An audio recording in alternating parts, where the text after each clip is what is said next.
Moi, je suis, je crois, le porte-parole des millions de Français qui regardent avec effarement non seulement le gouvernement, mais également l'UMP.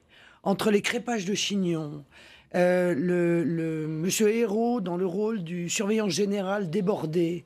Mais les Français, eux, ce qu'ils veulent, ce sont des réponses sur ce qui les blesse, ce qui les frappe.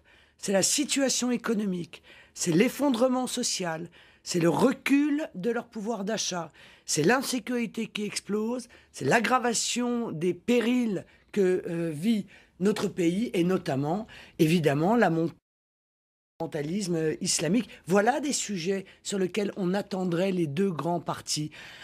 Alors, les réponses qui sont apportées sont quand même, permettez-moi, assez pitoyables.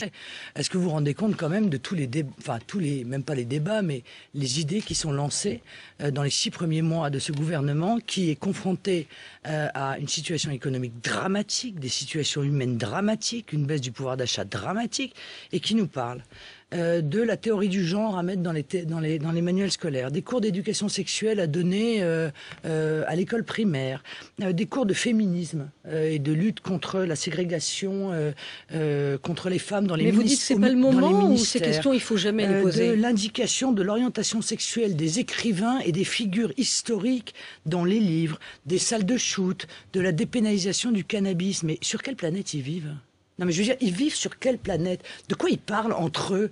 Je veux dire, comment ils en arrivent à parler de ces sujets-là qui sont mais tellement déconnectés de ce que vivent les Français, quoi. Mais regardez le niveau des réponses qui sont apportées par le Parti socialiste. Je veux dire, face au chômage, aux plans sociaux, aux milliers de Français qui se retrouvent sur le carreau, hein, aux délocalisations d'entreprises, aux fermetures d'usines, la réponse, c'est le mariage homosexuel. Je veux dire, face à l'augmentation du trafic de drogue, à la transformation de Marseille en Chicago, la réponse, c'est le vote des étrangers aux élections locales. Et l'on voit des trafics, d'une insécurité qui explose. Et la réponse, c'est quoi? C'est la dépénalisation du cannabis. Mais dans quel monde vivent-ils? Dans quel monde vivent-ils? Est-ce qu'ils peuvent éventuellement se débarrasser de leur logique électoralistes et idéologues pour tenter au moins de s'intéresser aux problèmes des Français. Parce qu'eux, ils font mine aujourd'hui de s'intéresser, notamment M. Copé, à un certain nombre de sujets dont ils se sont totalement désintéressés dans les 10 années où ils étaient au pouvoir.